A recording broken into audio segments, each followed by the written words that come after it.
Hey guys, good evening. So may issue tayo ngayon, yung sa license.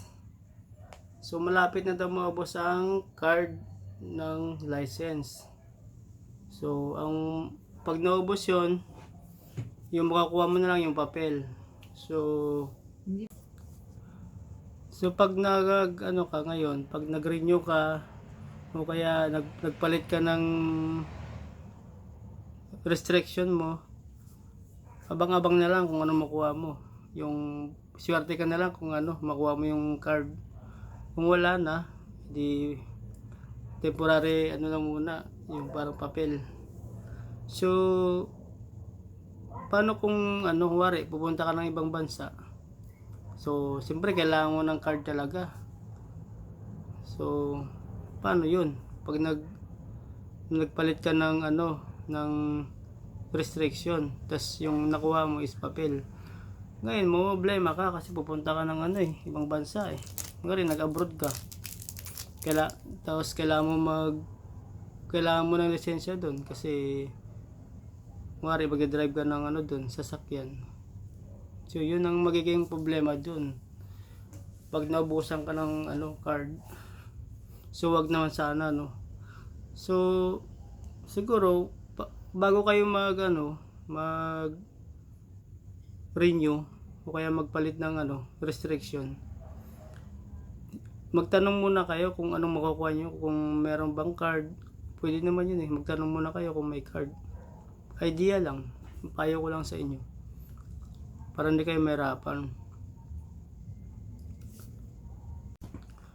So bakit pala tayo nagkukulang sa plastic? Mahal ba yung materials ng plastic? Kaso isipin mo sa isang araw ilang libo yung nagbabayad sa LTO, no? So plastic lang siya, no, pero hindi natin ma-provide. So hindi natin mapaghandaan yung ganung bagay.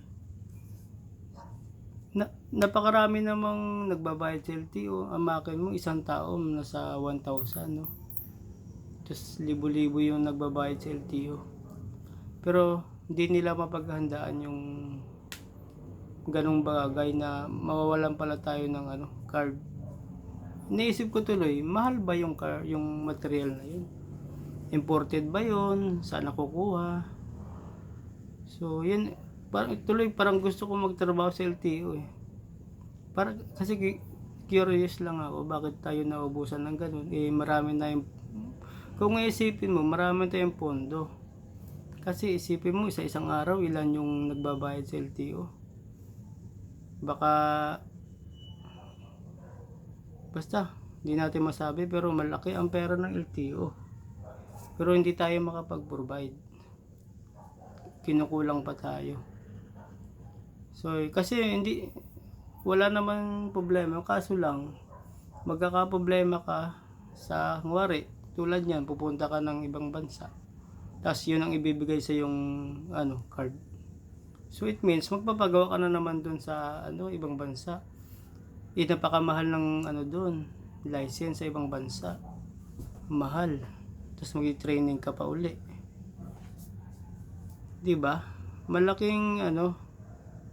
Malaking epekto sa ibang tao na magsasuffer. Ayun.